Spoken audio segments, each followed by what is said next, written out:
À présent, on va mettre le curseur sur cet autre sujet.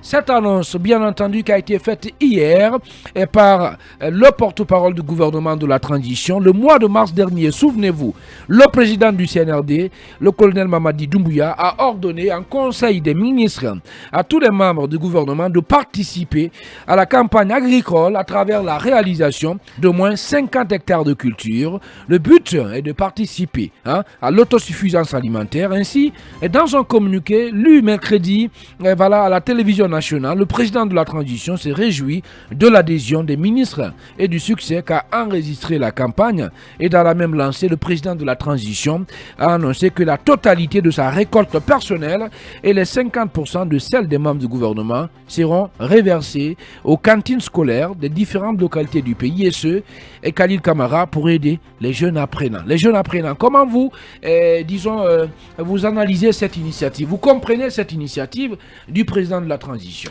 J'ai lu ces communiqués hier signés par colonel Amara Kamara et diffusés à la RTZ, aussi dans les réseaux sociaux.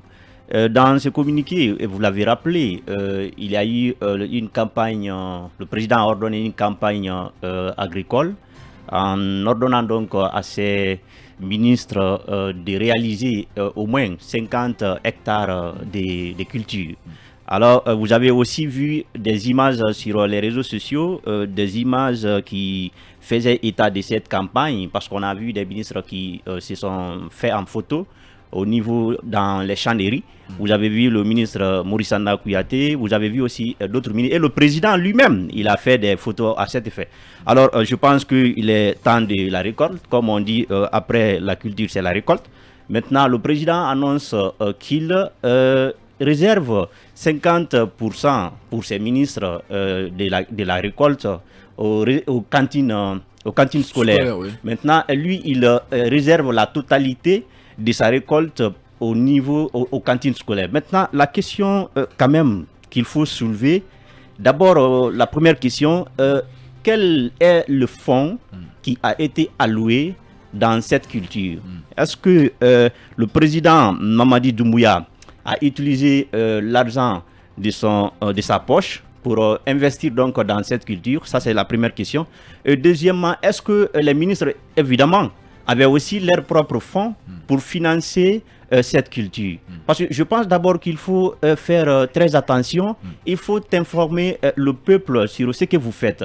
Si réellement il y a eu l'argent de l'État, c'est-à-dire que c'est le fonds de l'État qui a été investi dans cette culture, il serait d'abord important de dire au peuple de Guinée, voilà, nous avons utilisé ces montants dans la culture et voilà ce que nous avons récolté comme bénéfice, et voilà, nous voulons mettre tel pourcentage ou alors telle réserve au niveau des cantines scolaires, ce qui n'a pas été fait. Mais j'ai l'impression quand même que c'est un don que le président Mamadi Doumbouya et son gouvernement comptent faire pour le peuple de Guinée à travers donc ces réserves aux cantines scolaires. Parce que je ne sais pas si réellement il y avait aussi tant d'agriculteurs dans notre pays. Les ministres que nous connaissons, ce sont des ministres qui n'étaient même pas ici. Comment ils se sont procurés des champs et comment ils sont arrivés même à faire des grandes cultures et aujourd'hui à faire des dons pour des cantines scolaires. Alors c'est un don, voilà, parce que quand on dit 50%, ce qui veut dire qu'il y a un autre 50%, il y a une autre part qui est réservée aux ministres. Alors si il se trouve que c'est le fonds de l'État qui a été utilisé, je pense que les ministres ne peuvent pas évidemment prendre les 50% là comme si et mettre à leur compte personnel. Si c'est fait au nom de l'État, c'est-à-dire si l'investissement a été fait dans le fonds de l'État, c'est sûr que la totalité de la récolte doit être versée au niveau du trésor de l'État, c'est-à-dire au bénéfice de l'État. Maintenant, il faut des explications, je l'ai dit encore une fois. Et de l'autre côté, c'est-à-dire qu'il y a aussi beaucoup de questions sur les champs même. Parce que nous avons vu des ministres, et même le président lui-même dans un champ, et vous avez vu la dernière fois, un citoyen était sorti pour dire que ces champs lui appartenaient, et il y a d'autres ministres aussi. Est-ce que réellement même les champs dont il est question, ils leur appartiennent? Ça aussi, ça c'est une interrogation. Donc moi je crois que cette campagne agricole, c'est bien, mais il est aussi bien de donner beaucoup plus de détails pour que le peuple soit éclairci. Quel autre détail? Non, les détails, mais j'ai tout expliqué. Je dis avez d'abord, expliqué, oui, le fonds, oui. combien a été investi? Parce que les ministres, quand même, on C'est sait. une obligation, ça. Bien sûr, mon cher Homo. Bien. D'accord. Transparence. Oui, bien sûr, la transparence dans ce que vous faites. Vous ne pouvez pas quand même utiliser l'argent de l'État et puis vous venez comme si vous étiez des bienfaiteurs pour le peuple de Guinée. Il y a quand même un mécanisme qui est mis en place. Le ministre de l'Agriculture dans le studio l'a dit. Il y a des fonds disponibles, il y a des matériels disponibles pour ça. Et vous pensez que 50% réservé pour les ministres, c'est normal? Et vous pensez que 50% réservé pour les ministres, c'est normal si c'est l'argent de l'État? Donc, Khalil, si je vous comprends bien, en fait, c'est les autres 50%, puisqu'on a dit... Bien sûr. On a dit, bon, disons, 50% de la récolte va être, disons, sera destinée aux cantines scolaires, mais les autres 50% restent... Non, le président... C'est ce qui a été dit. Attendez, je termine. Laissez-moi terminer. Non, le président... Laissez-moi terminer. La production terminer. entière du président, ça c'est pour les cantines. Il ne dit pas le contraire. Pour les ministres maintenant... Il n'a pas dit le contraire. J'en viens. Ali Badra, si vous m'écoutez, vous allez bien comprendre. En fait, je parle des ministres, en fait. C'est que, supposons, ils ont 100% en termes de récolte, ils ont 100%.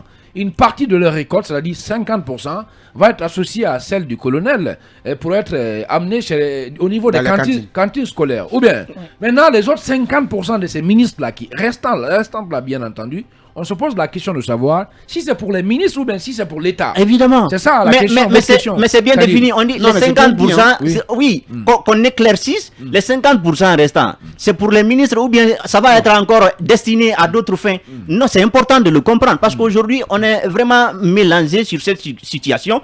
On pense que c'est l'argent. On sait quand même que les ministres, ils n'ont pas ces moyens. Les ministres qui ont été nommés et puis récemment n'ont pas les moyens d'investir aussi dans l'agriculture. Alors s'ils l'ont fait, c'est sûr que c'est fait dans le fond de l'État. Et c'est pourquoi il est important d'apporter des explications. Et de l'autre côté, les cantines scolaires. Je me demande bien quelles sont ces cantines scolaires. Vous les connaissez? Non, vous les connaissez? Ça n'existe presque pas. Mais je ne connais pas les cantines scolaires. Peut-être je pouvais comprendre si on avait parlé peut-être des universités, on voudrait faire alors des cantines au niveau des universités publiques. Je pouvais comprendre. Mais quand on dit cantine scolaire, ça aussi c'est assez vague. Il faut réellement qu'il y ait beaucoup plus d'explications pour éclaircir la population. Khalil Kamara, directeur de publication du site d'information. Kalenu, journaliste à Nostalgie FM Guinée. Mamadou Yaya Baldé, sur l'initiative, vous pensez justement que, comme l'a souhaité tout à l'heure Khalil, que le gouvernement doit donner plus d'explications, plus de précisions sur cette initiative présidentielle? Bien sûr, je pense que l'idée en tant que telle n'est pas mauvaise, mais je dois dire que le développement agricole, la souveraineté alimentaire dans notre pays, ça doit être une véritable politique. Ce ne sont pas des actions spontanées, des campagnes par-ci, par-là, qui pourront en tout cas développer ce pays, notamment ce secteur assez stratégique. Dans ce pays, on devrait, pour moi, en tout cas, ériger le domaine agricole, le secteur agricole comme un secteur prioritaire, comme un axe fondamental. Aujourd'hui, l'axe essentiel, c'est souvent les mines, mais il faut le rappeler que les mines sont des ressources épuisables. Et aujourd'hui, on voit tous les dégâts que l'extraction minière crée dans le pays, le désordre que ça fait, le désordre climatique, le désordre environnemental. Donc, je pense qu'il faut réorienter aujourd'hui les priorités. La priorité, pour moi, c'est l'agriculture. C'est un secteur qui doit être élu et c'est un secteur qu'on doit renforcer le budget parce que c'est ça aussi lorsqu'on accorde une priorité à un secteur, mais il faut voir la part du budget qu'on alloue à ce secteur-là. Alors, et surtout renforcer aussi tout le mécanisme parce qu'aujourd'hui la Guinée c'est reconnu, nous sommes un pays à vocation agricole, on a des terres arables, on a de l'eau, dans ce pays ça pleut, mais le problème c'est qu'il n'y a pas une véritable politique agricole. Et ça doit pas être un slogan, produire ce que nous consommons ce que nous produisons, mais c'est toute une philosophie, c'est toute une politique. En fait, aujourd'hui, il faut véritablement une volonté politique de la part de nos dirigeants qui doivent quand même faire de ce secteur-là un secteur clé. Ce ne sont pas pour moi des campagnes agricoles par-ci, par-là, des ministres qui sont appelés à parrainer des trucs, des régions, des préfectures. Non, on doit sortir de ces actions spontanées et réfléchir profondément sur ce qu'il faut faire comme stratégie pour faire de l'agriculture, parce qu'on a les potentialités qui sont là. Donc je pense qu'il suffit tout simplement de faire de cela une priorité pour que nous puissions aller de l'avant. Maintenant, pour revenir sur votre question sur les cantines, c'est dommage aujourd'hui dans ce pays-là que les écoles, les étudiants et les jeunes élèves n'ont pas pu bénéficier quand même des œuvres universitaires. Alors des campus sociaux, des dortoirs. Moi, j'ai pu bénéficier ça ailleurs. J'ai mangé gratuitement dans des écoles. Ça m'a aidé à me former. Mais aujourd'hui, combien sont ces jeunes Guinéens qui viennent de la forêt, qui viennent du Fouta, qui viennent de la Haute-Guinée, qui se retrouvent dans la capitale pour continuer leurs études, mais qui sont abandonnés à eux-mêmes. Donc, c'est ça. On est en train de pécher par l'égalité des chances. Ailleurs, on met les moyens, on met les conditions pour que les fils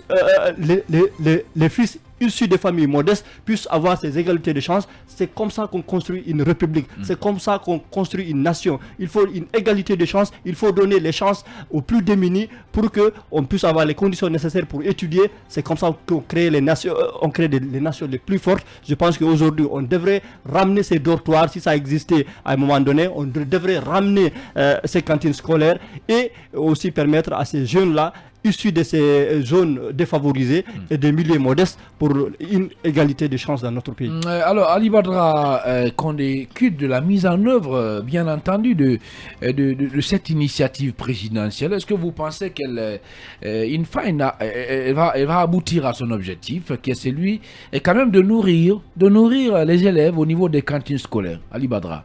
Nourrir les élèves au niveau des cantines. Puisque c'est l'objectif. Si toutefois il y a cantine. Tout à l'heure, Khalil Kamara disait, pratiquement il n'y a pas de cantine.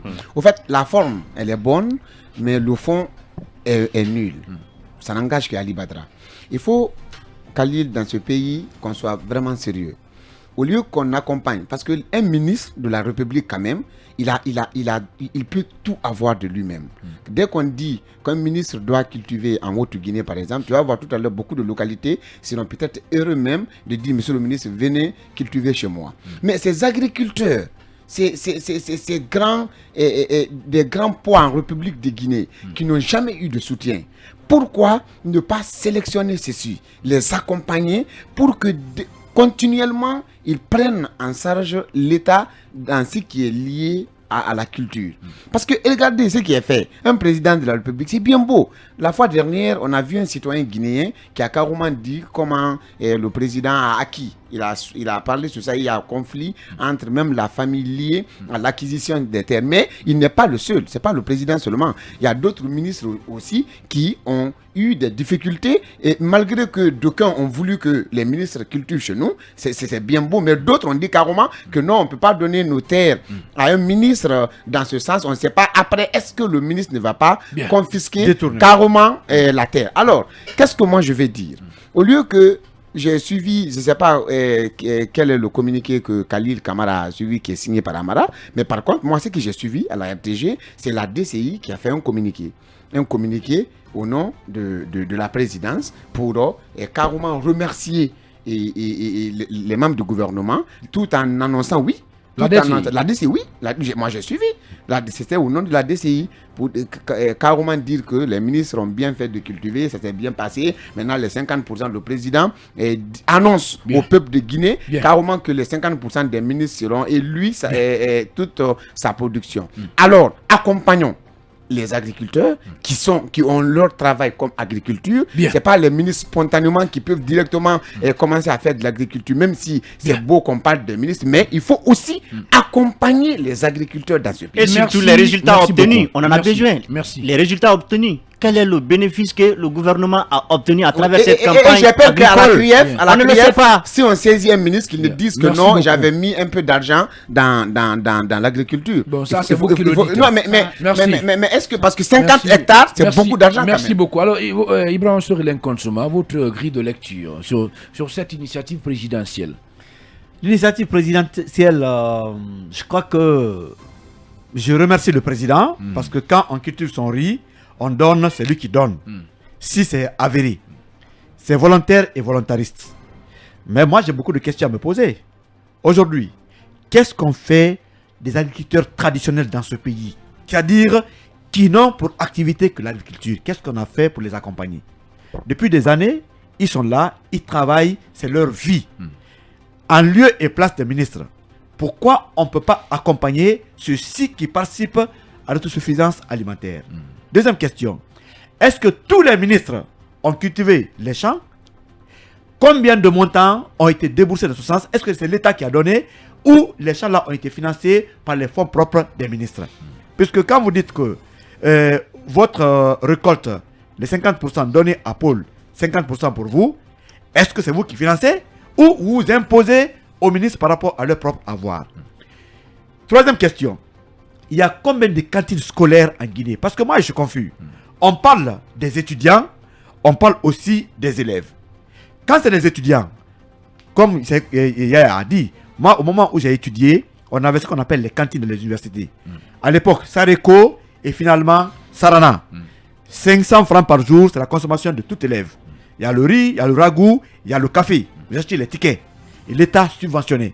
Mais aujourd'hui, il n'y a même pas d'internat. Est-ce qu'on va donner à chaque élève ou étudiant 1 kilo de riz? Le colonel, sa récolte est estimée à combien? Quelle est la quantité? Personne Parce que quand vous dites je donne à Paul ou à Pierre, il y a combien d'élèves en Guinée? Il y a combien d'étudiants en Guinée? Est-ce que c'est à Conakry on donne? Ou à l'intérieur? Dans les privés ou publics? Comment on va donner? Chacun aura un pot ou 1 kilo? Je pense que c'est encore des annonces populistes. Je suis d'accord avec, oui, le président, qu'il fasse la récolte, qu'il dise la quantité et qu'il oriente dans les cantines bien identifiées. Moi, je ne connais pas combien de cantines scolaires y a-t-il dans ce pays. Il y a des projets aussi qui financent les cantines scolaires, dont les montants ont été même détournés à un moment donné. Malheureusement, on n'en parle pas maintenant. Ça, vous savez très bien. Mais qu'on identifie ceci et qu'on dise quel va être le mécanisme de partage. Quand l'intégralité de la récolte du président est prête, c'est estimé à combien? Moi, je ne connais pas. Peut-être que ma fille qui fait l'université aura 25 kilos que je vais envoyer à la maison. Ou ma nièce qui est du côté de Cancan aura 10 kilos. Mais il y a encore des écoles à l'intérieur du pays où ce n'est pas des écoles en dur. C'est encore des hangars. Les enseignants de ce côté ne sont même pas pris en charge. Il y a beaucoup de questions. Le mécanisme de partage, on veut le savoir. Parce que moi, j'évite qu'on soit dans les annonces creuses. Mais l'instruction a été faite au ministre. Ça ne suffit pas, Garay. Ça ne suffit pas. Le ministre qui va repartir, il sait combien de cantines il y a dans ce pays? Qu'est-ce qu'il repartit? Lui-même, combien de kilos ou de tonnes a-t-il cultivé? Et puis, allez, on ne détermine pas. Le partage, merci. J'aime la volonté du président, mais il y a beaucoup de zones d'ombre que nous, en tant que citoyens, on n'est pas éclairé. Bien, Lincoln, merci. Tout à l'heure, je précise que vous aurez la parole pour poursuivre. En attendant, on va répartir avec nos conseils achats, bien entendu, l'écran publicitaire et les infos sur Film Guinée. Derrière, si tout va bien, on reviendra sur sur ce sujet qui tourne autour de l'état de santé de l'ancien président de l'Assemblée nationale, Amadou Damaro Camara, incarcéré depuis fin avril, qui continue donc de se dégrader. On parlera bien entendu aussi du concours d'accès au barreau de Guinée avec ces graves accusations portées contre le très respecté maître Mohamed Traoré, accusé donc de pratiques non éthiques. Son avocat, maître Pépé Antoine Lama, prendra la parole chez nous ce matin au compte de ce numéro du supplément. On se retrouve juste après pour poursuivre ce débat. C'est Ibrahim Sorilène Konsumaru pour clore. Oui, c'était juste pour terminer. J'apprécie l'éclairage fait par Moussa Daraba. Mais moi, j'aurais voulu qu'en amont, c'est des choses qui doivent se faire. Intégrer, en tout cas, ces explications dans les démarches avant d'annoncer quoi que ce soit.